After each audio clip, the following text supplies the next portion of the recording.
This is the 18th of 25 custom videos that follow our hero John through the process of leading a PMP project.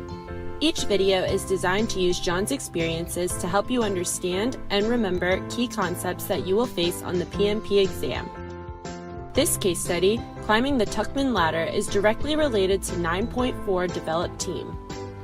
By the end of this video, you will be able to recognize the 5 stages of team development defined in the Tuckman Ladder, understand key strategies that are used to improve team communication and performance, and identify the key outputs of the Develop Team process. It took 3 attempts for John to get everyone in the team room to notice him. He finally succeeded by whistling loudly and calling out, "Good afternoon!" The team members had been deep in a discussion over a technical issue regarding a drawing. The discussion had been loud and animated, with 2 parties obviously debating competing proposals, but there was something different in the way they were speaking to each other. John made note of the slight change in the team members' manner of interaction as he proceeded with his statement. "I wanted to take a moment to recognize the great work Emily and Justine did in leading the control quality inspection of Design Block 3. You two did an excellent job in recording and documenting the results of our multiple quality inspections.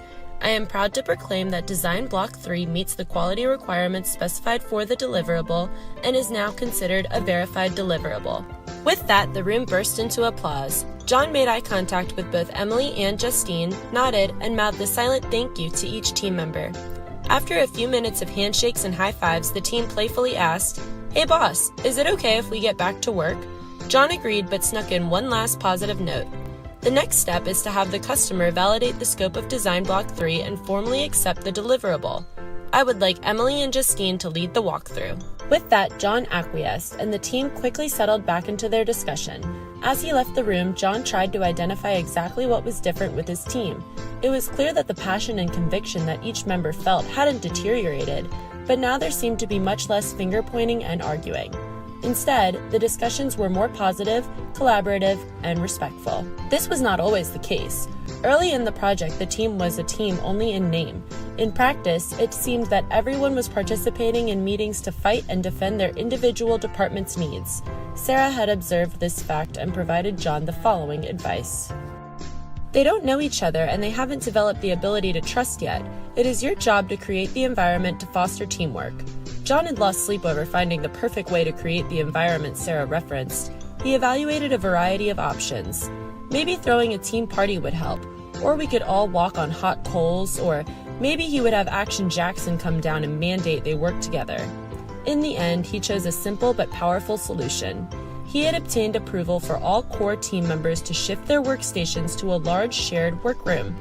He posted a banner on the wall proclaiming the space the Project Command Center and plastered the walls with the project schedule, charter, and key drawings. Bringing the individuals together forced interaction.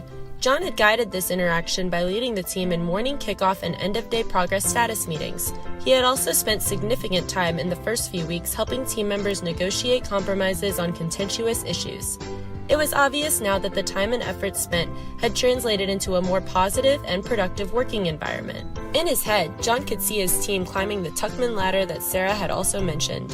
He believed they had now stepped to the next rung. John knew that it was not time to rest on his accomplishments. The new challenge was how to support the team as they continued to move up the ladder. Climbing the Tuckman ladder questions. Question 1. The correct order of the 5 stages of the Tuckman ladder that a team may proceed through are: A. Storming, norming, performing, forming, adjourning. B. Forming, storming, norming, performing, and adjourning. C. Forming, storming, performing, norming, and adjourning. Or D. Performing, storming, norming, forming, and adjourning. Question 2. John utilized which strategy to improve the communication and performance of the team members located at the home office? A. Team building activities. B. Virtual teams. C. Recognition and rewards. Or D. Collocation. Question 3. In terms of the Tuckman ladder, John's team is most likely transitioning from stage blank to blank. A. Forming to storming. B. Storming to norming. C. norming to performing, or D, performing to adjourning? Question 4. Acknowledging and thanking Emily and Justine for the positive work they performed while completing the control quality process was an example of what type of tool and technique commonly used during the develop team process?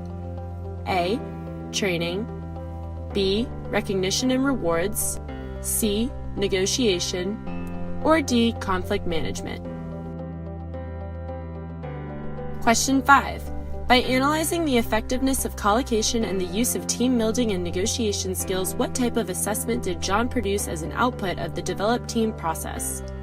A, team success assessment, B, performance improvement assessment, C, teamwork assessment, or D, team performance assessments?